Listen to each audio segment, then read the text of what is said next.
Hello everyone, welcome back to my channel Pragya education society.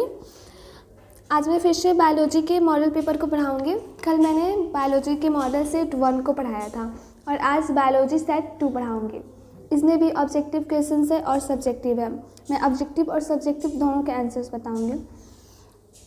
ठीक है, तो आप लोग इस क्वेश्चन को पूरा याद कर जाइएगा क्योंकि बहुत ही BPI क्वेश्चन दिया हुआ है और एग्जाम में पूछ भी सकता है। चलिए तो हम लोग आज का क्लास शुरू करते हैं।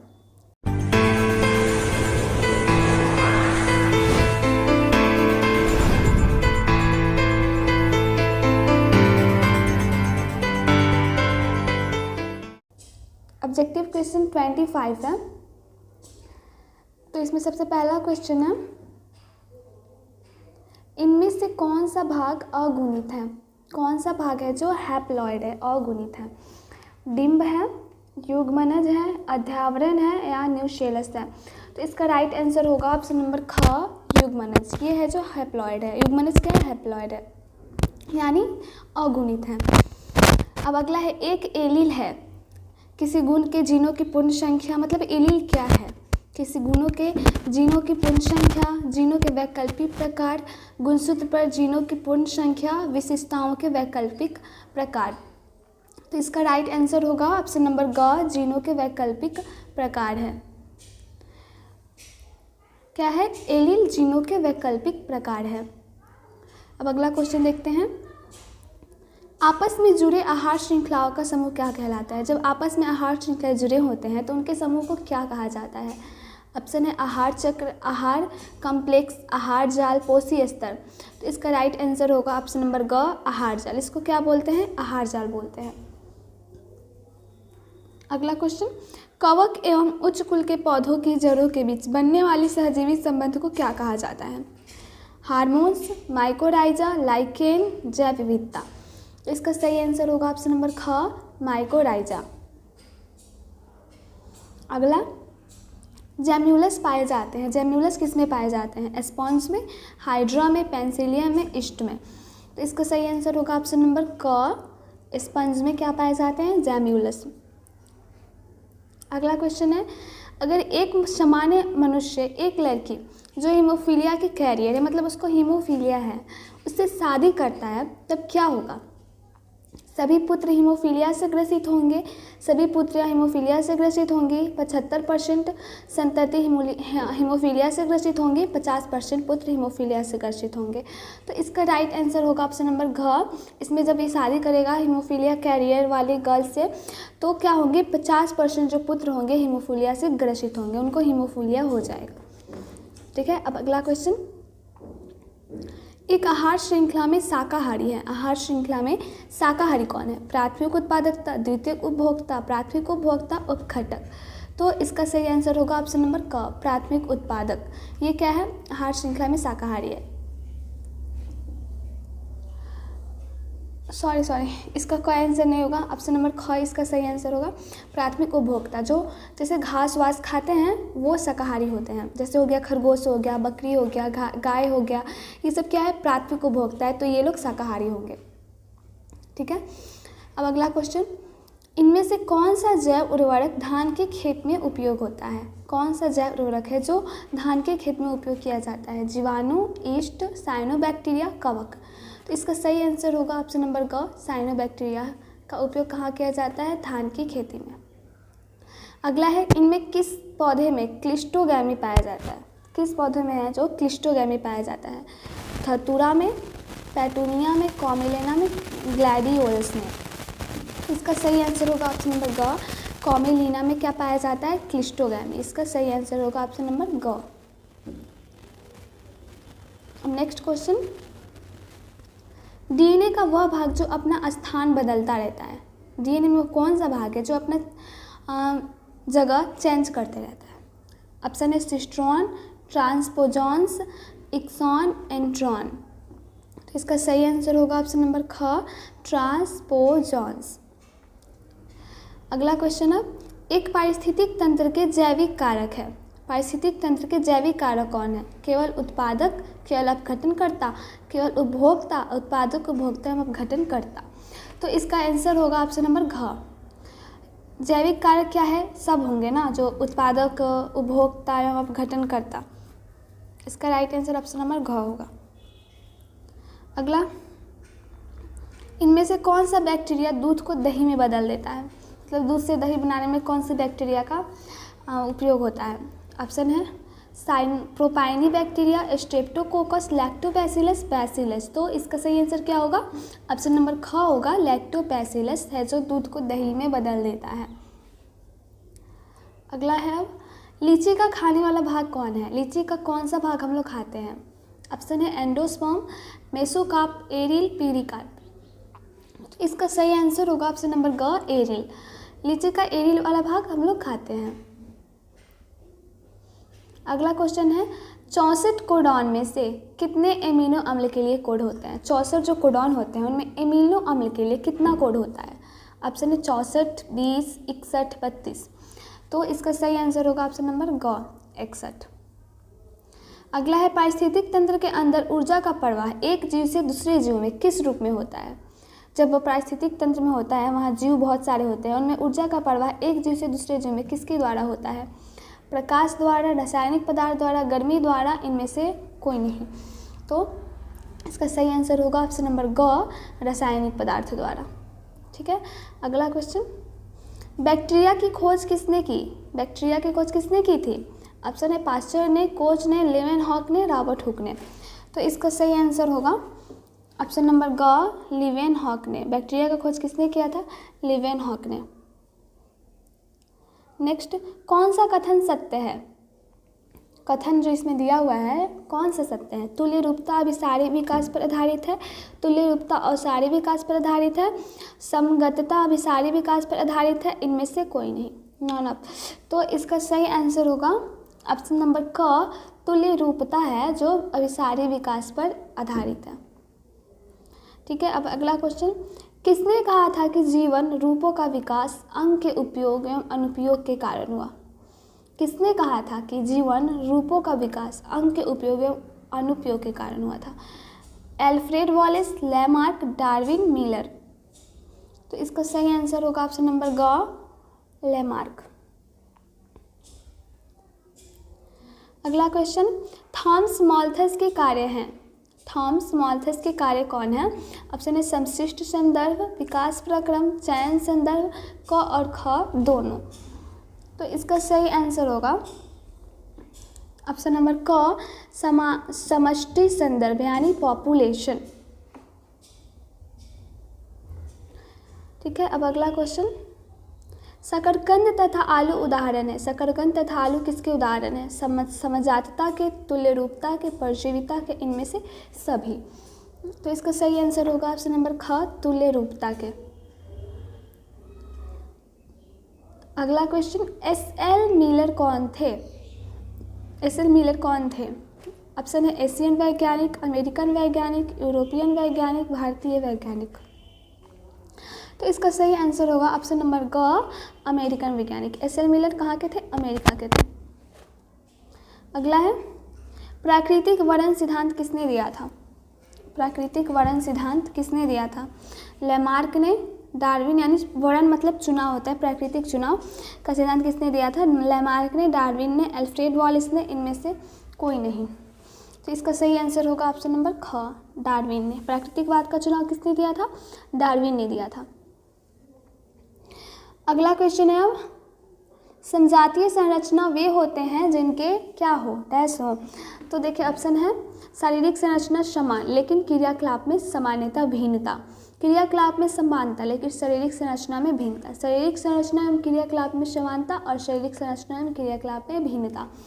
तो इसका सही आंसर होगा ऑप्शन नंबर क, शारीरिक संरचना समान लेकिन क्रियाकलाप में समानता भिन्न। मतलब शारीरिक संरचना जो है बनावट है वो शरीर का बनावट एक होगा, बट जो कार्य करने की क्षमता होगी वो अलग अलग होगी, उसे समजातीय संरचना कहते हैं।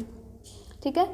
अगला क्वेश्चन, निम्नलिखित में कौन ह्यूमोरल प्रतिरक्षा के लिए जिम्मेदार है?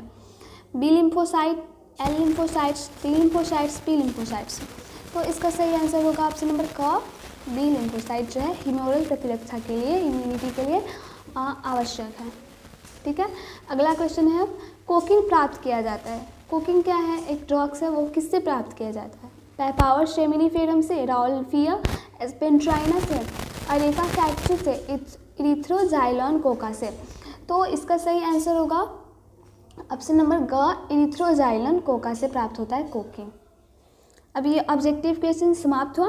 अब हम लोग सब्जेक्टिव क्वेश्चन देखेंगे। नहीं सॉरी, अभी शायद और है। हाँ 26 नंबर भी दिया हुआ है। 26 नंबर देखिए क्या है, अफीम के अत्यधिक प्रयोग से क्या होता है। अफीम के अत्यधिक प्रयोग से क्या होगा। शरीर के वजन में कमी, बांझपन, भोजन में अरुचि, इनमें से सभी। तो इसका सही आंसर होगा ऑप्शन नंबर घ, इनमें से सभी। ठीक है, अगला क्वेश्चन है, सक्रिय प्रतिरक्षा की खोज किसने की थी। सक्रिय प्रतिरक्षा की खोज किसने की थी। रॉबर्ट कोच ने, लुईस पास्चर ने, एडवर्ड जेनर ने, इनमें से कोई नहीं। तो इस सक्रिय प्रतिरक्षा का खोज किसने किया था, लुईस पास्चर ने। ठीक है, अगला क्वेश्चन, दवा कितने प्रकार का होता है। दवा कितने प्रकार का होता है, 1, 2, 3, अनेक। तो इसका सही आंसर होगा ऑप्शन नंबर ख, 2।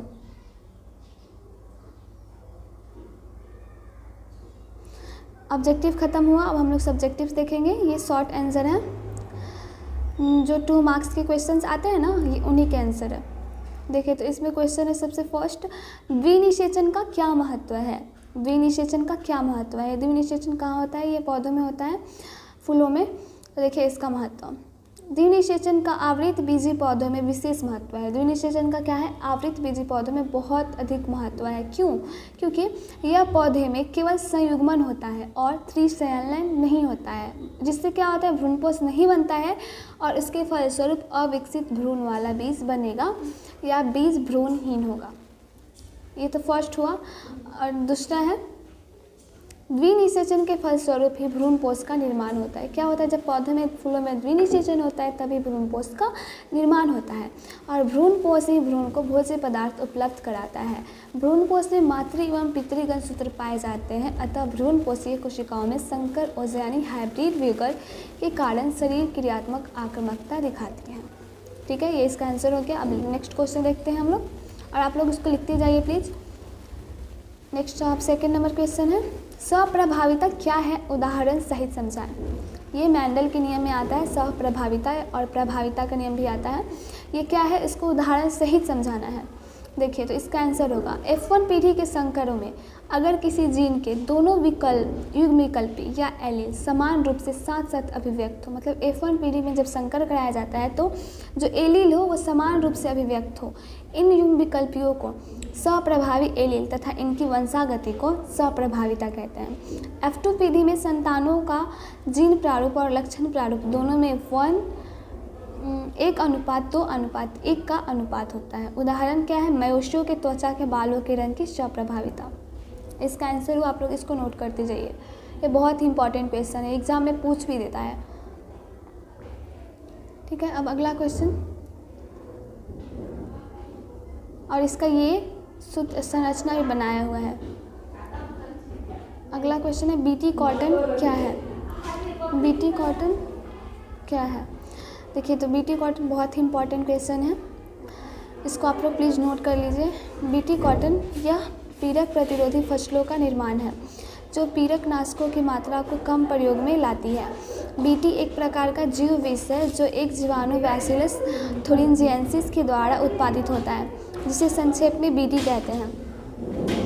बीटी जीव विष जिन जीवाणु से क्लोनित होकर पौधों में प्रकट होकर कीटों या पीड़कों के प्रति प्रतिरोधकता उत्पन्न करता है, जिससे कीटनाशकों के उपयोग की आवश्यकता नहीं होती है। इस प्रकार से जैव पीड़कनाशियों का निर्माण होता है। बीटी कॉटन इसी का एक उदाहरण है। ठीक है, ये क्वेश्चन बहुत इंपॉर्टेंट है।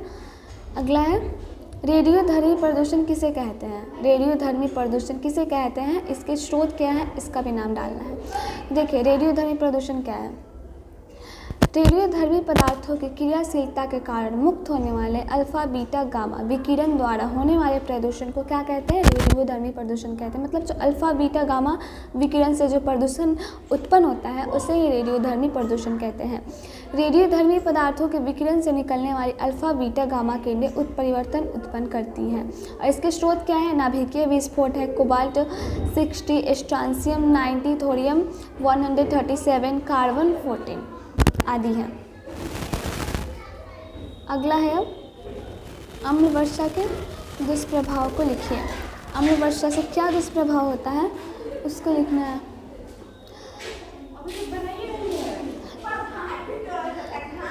अम्ल वर्षा के दुष्प्रभाव निम्नलिखित है।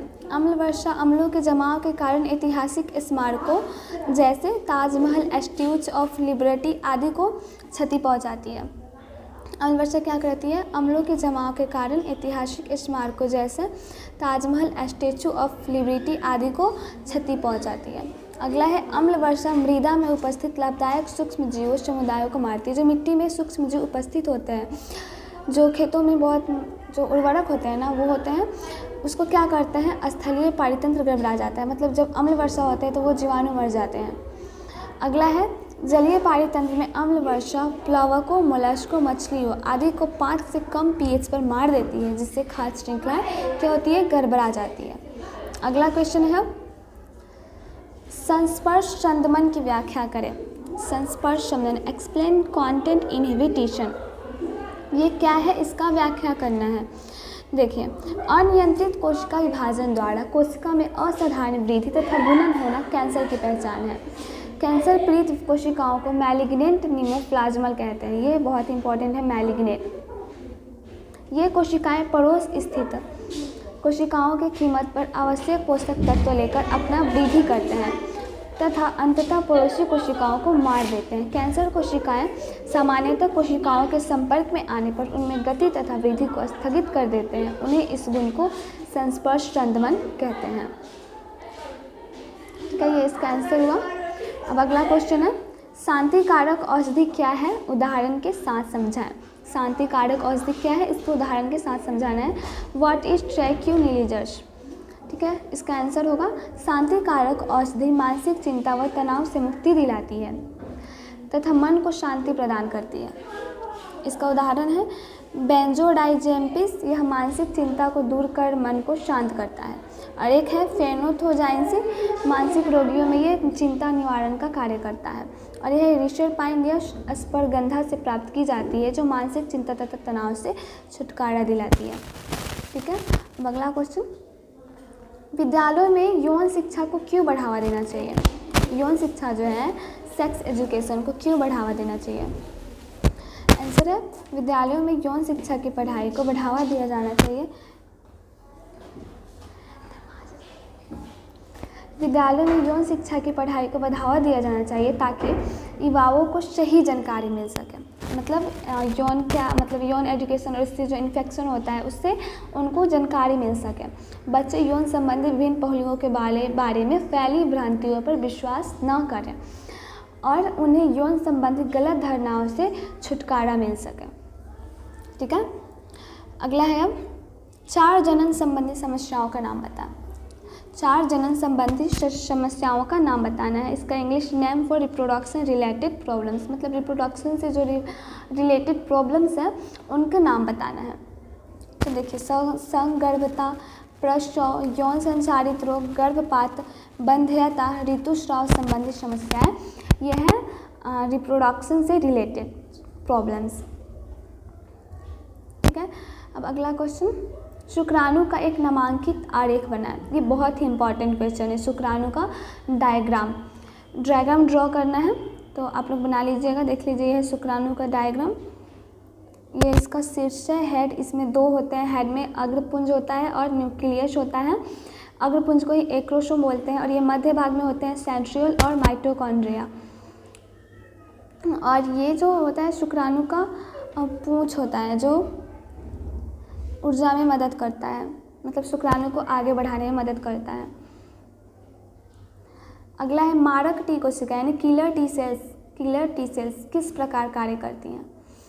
आंसर होगा ये कोशिकाएं संक्रमण वाले स्थान पर पहुंचकर, ये क्या होती है, संक्रमण वाले स्थान पर पहुंचकर ऐसे पदार्थों का स्रावन करती है जिससे फैगोसाइटस आकर्षित होकर एंटीजन के भक्षण के लिए तैयार हो जाता है। जहाँ ये संक्रमण होता है, इन्फेक्शन होता है, वहाँ ये पहुंचकर कुछ ऐसे पदार्थ का स्रावन करती है जिससे जो फैगोसाइटस होता है वो आकर्षित होकर जो एंटीजन के भक्षण के लिए क्या होता है, तैयार हो जाता है। फैगोसाइटस परफोरिन नामक प्रोटीन का स्राव करती है जो एंटीजन युक्त या संक्रमित दैहिक कोशिकाओं तथा जीवाणु आदि की कोशिका भित्ति को छिद्रित करके उन्हें भी नष्ट करती है। ये हुआ किलर टी सेल्स के यूज। अब वो है लॉन्ग आंसर क्वेश्चन, ठीक है। देखिए तो लॉन्ग में सबसे पहला है जैव विविधता की परिभाषा लिखिए। जैव विविधता के किन्हीं 3 मुख्य घटकों का संक्षिप्त विवरण दीजिए। जैव विविधता क्या है, इसका परिभाषा लिखना है। जैव विविधता प्रत्येक स्तर पर पाई जाने वाली विविधता का जैविक संगठन है। दूसरे शब्दों में विभिन्न प्रकार के जीवों जैसे पादपों, जंतुओं एवं सूक्ष्म जीवों में पाई जाने वाली विविधता एवं उनके जीन में पाई जाने वाली विविधता को हम क्या कहते हैं, जैव विविधता कहते हैं। जैव विविधता जमीनीय, जलीय तथा पारिस्थितिक तंत्र विविधता को अपने अंदर समाहित करता है। अब इसके 3 घटक का संक्षिप्त विवरण देना है। देखिए जैव घटक के 3 घटक हैं, आनुवांशिक विविधता, जातीय विविधता और पारिस्थितिक विविधता। तो आनुवांशिक विविधता के बारे में हम लोग जानें। आनुवांशिक विविधता स्पीसीज के अंदर निहित जीन्स के विभिन्नता से संबंधित है। एक जाति आनुवांशिक स्तर पर अपने वितरण क्षेत्र में बहुत विविधता दर्शा सकती है। उदाहरणार्थ हिमालय की विभिन्न श्रेणियों में उगने वाला औषधीय पादप राउवेल्फिया वेमिटोरिया की आनुवांशिक विविधता उसके द्वारा उत्पादित सक्रिय रसायन की क्षमता तथा सांद्रता से संबंधित हो सकती है। भारत के 50,000 से अधिक आनुवांशिक रूप से भिन्न भिन्न धान की तथा 1,000 से अधिक आम की प्रजातियां हैं। अगला है जातीय विविधता। जो विभिन्नता जातीय स्तर पर होती है उसे जातीय विविधता कहते हैं। उदाहरणतः पश्चिमी घाट की उभयचर जातियों की विविधता पूर्वी घाट से अधिक है। उसी तरह पौधों के उदाहरण ले तो बैंगन, आलू और टमाटर, ये जो इंग्लिश दिया है उन लोगों का वो वैज्ञानिक नाम है। सभी एक ही जीन्स सोलेमन से हैं लेकिन सभी जातीय स्तर पर भिन्न हैं। अगला है पारिस्थितिक विविधता। जो विभिन्नता पारितंत्र स्तर पर है उसे पारिस्थितिक विविधता कहते हैं। ये विभिन्न तरह के पारितंत्र से संबंधित है जैसे जमीनी, रेगिस्तान, वर्षावन, घासीय मैदान इत्यादि, और जलीय नदियाँ, तालाबें, झीलें, समुद्र इत्यादि। पारिस्थितिक विविधता 3 प्रकार की होती है। ये जो पारिस्थितिक विविधता है ये भी बढ़ती हुई, ये भी 3 प्रकार की होती है, अल्फा, बीटा और गामा। अल्फा विविधता उन जीवों के विविधता जो एक ही समुदाय के होते हैं तथा एक ही वास स्थान में पाए जाते हैं। जो एक ही समुदाय के होते हैं और एक ही जगह पे पाए जाते हैं उसे क्या कहते हैं, उसे अल्फा विविधता कहते हैं। अब है बीटा विविधता। एक वास स्थान से विभिन्न समुदायों के बीच पाए जाने वाली विविधता को बीटा विविधता कहते हैं। मतलब एक वास स्थान से बहुत जगहों पाए जाते हैं, उनको क्या कहते हैं, बीटा विविधता। जितनी ज़्यादा वास स्थानों से भिन्नता होगी उतनी ही ज़्यादा उस क्षेत्र में विविधता अधिक होगी। अब गामा विविधता है। लैंडस्केप द्वारा पाई जाने वाली विविधता को गामा विविधता कहा जाता है। इस विविधता में अल्फा तथा बीटा दोनों प्रकार की विविधता सम्मिलित रहती है। ये संपूर्ण भौगोलिक क्षेत्र के वास स्थानों की विभिन्नता को दर्शाता है।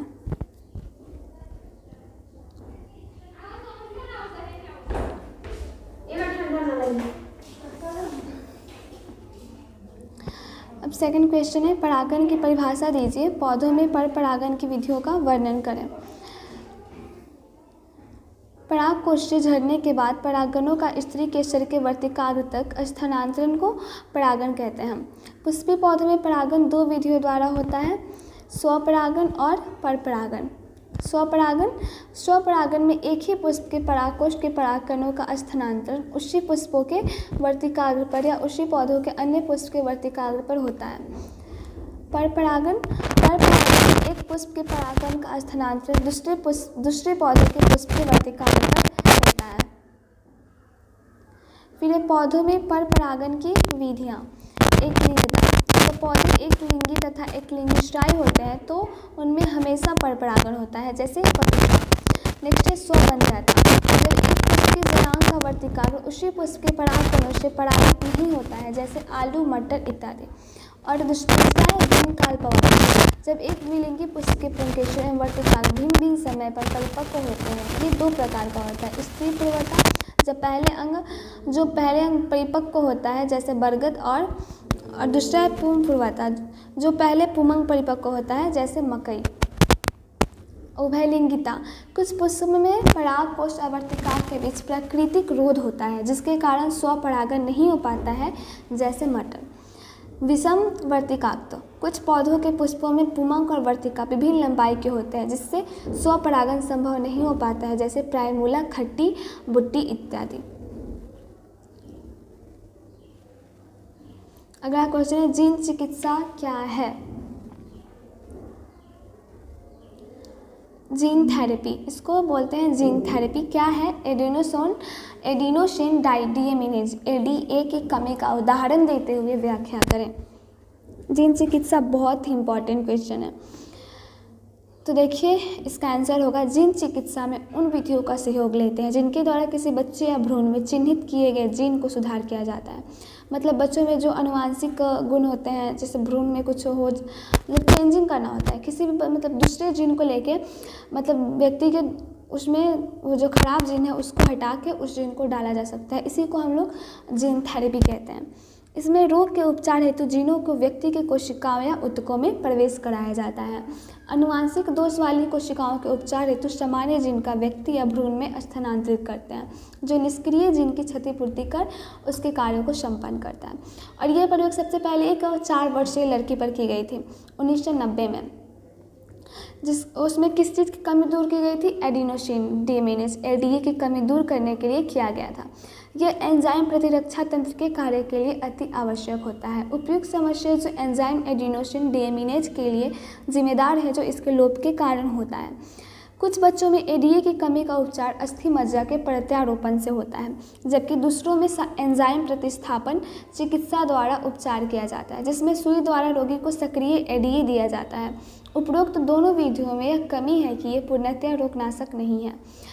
और जीव चिकित्सा में सर्वप्रथम रोगी के रक्त से लसिकाणु को निकालकर शरीर से बाहर संवर्धन किया जाता है। सक्रिय एडीए की cDNA लसिकाणु में प्रवेश कराकर अंत में रोगी के शरीर में वापस कर दिया जाता है। ये कोशिकाएं मृत प्राय होती हैं, इसलिए अनुवांशिक निर्मित लसिकाणुओं को समय समय पर रोगी के शरीर से अलग करने की आवश्यकता होती है। यदि मज्जा कोशिकाओं से विलगित अच्छे जीनों को प्रारंभिक भ्रूणीय अवस्था की कोशिकाओं से उत्पादित एडीए में प्रवेश करा दिया जाए तो वह एक अस्थायी उपचार हो सकता है। ठीक है, अगला क्वेश्चन देखते हैं। अब अगला है, मेंडल ने उद्यान मटर में किन लक्षणों को चुना? जो मटर उन्होंने चुना था बगीचे वाले, तो उनमें किन लक्षण को चुना? उनके द्वारा प्रयोग के लिए मटर के पौधों को चुनने से क्या लाभ हुआ था, उसका वर्णन करना है। तो इसका आंसर होगा, ग्रिंगर मेंडल ने उद्यान मटर के पौधों में 7 वर्षों तक संकरण के प्रयोग के लिए तथा उनके आधार पर जीवों की वंशागति नियम को प्रस्तावित किया। सांख्यिकीय विश्लेषणों और गणितीय तर्कशास्त्र का जीव विज्ञान की समस्याओं के समाधान हेतु प्रथम उपयोग भी मेंडल द्वारा वंशागत अन्वेषणों के दौरान ही किया गया। उनके प्रयोगों में नमूनों की विशाल संख्या ने अनेक आंकड़ों को विश्वसनीय प्रदान की। साथ ही उसके परीक्षाधीन पौधों को उत्तरोत्तर पीढ़ियों पर किए गए प्रयोग तथा उनके सफल निष्कर्षों ने सिद्ध किया कि मेंडल के वंशागति नियम में व्यापकता थी और वे केवल अपुष्ट विचार नहीं थे। मेंडल ने मटर के पौधों को अपने प्रयोग के लिए चुना क्योंकि मटर के पौधों में अनेक प्रकार के विपरीत गुण होते हैं, जैसे गोल तथा झुर्रीदार बीज, बैगनी तथा सफ़ेद फूल, हरी तथा पीली फली, लंबे तथा बौने पौधे, पीले तथा हरे बीज, फली हुई तथा संकीर्णित फली, अक्षीय तथा शीर्षस्थ फूल। मेंडल ने मटर के पौधों के उन लक्षणों पर विचार किया जो सर्वथा विपरीतार्थ थे, जिसके कारण उसे वंशागति नियमों का आधारभूत ढांचा तैयार करने में सहायता मिली। मेंडल ने अनेक तद्रुप प्रजनन सम मटर के शुद्ध वंश क्रमों को लेकर कृत्रिम परागण पर परागण के प्रयोग किए। मेंडल द्वारा प्रयोगों के लिए मटर के पौधे चुनने से लाभ, क्या लाभ थे? मटर के पौधे छोटे होने के कारण प्रयोग करने में सुविधाजनक थे। मटर के पौधे का जीवन छोटे चक्र होने के कारण परिणाम 1 साल के अंदर आ जाता था। मटर के पौधे एक पीढ़ी में कई बीज उत्पन्न करते थे, जिससे सही निष्कर्ष निकालने में सहायता मिलती थी। कृत्रिम पर परागण करना आसान होता था क्योंकि पुमंग और जयांग पूर्ण रूप से ढके रहते थे। मटर के पौधे में वो 7 गुण जो उन्होंने चुना था वो तैयार रहते थे। मेंडल ने अपने अध्ययन के लिए एक समय में सिर्फ एक ही गुण को लिया। मटर के पौधे स्वयं परागित एवं शुद्ध हैं।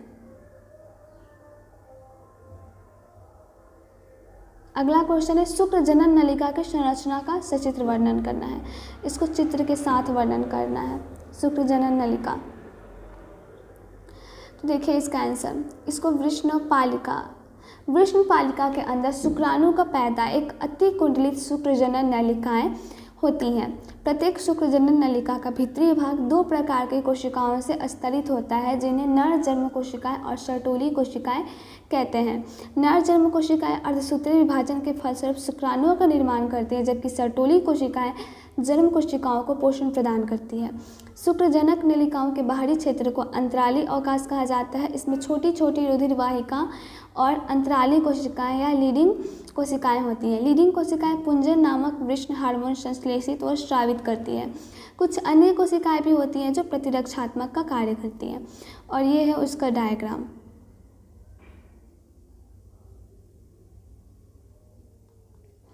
अब नेक्स्ट, जनन स्वास्थ्य प्राप्ति के लिए विभिन्न कार्य योजनाओं के सफलतापूर्वक क्रियान्वयन के लिए क्या क्या सुविधाएं आवश्यक हैं। जनन स्वास्थ्य के लिए देखिए आंसर, जनन स्वास्थ्य प्राप्ति के लिए विभिन्न कार्य योजनाओं के क्रियान्वयन के लिए संरचनात्मक सुविधाएं और व्यावसायिक विशेषज्ञता तथा भरपूर भौतिक सहारों की आवश्यकता होती है। लोगों को जनन संबंधी समस्याओं जैसे कि सगर्भता, प्रसव, यौन संचारित रोगों, गर्भपातों, गर्भ निरोधकों, महामारी संबंधी समस्या, बंध्यता आदि के बारे में चिकित्सा सहायता एवं देखभाल उपलब्ध कराना आवश्यक है। समय समय पर बेहतर तकनीकों और नई कार्य नीतियों को क्रियान्वित करने की आवश्यकता है, ताकि लोगों को अधिक सुचारू रूप से देखभाल और सहायता की जा सके।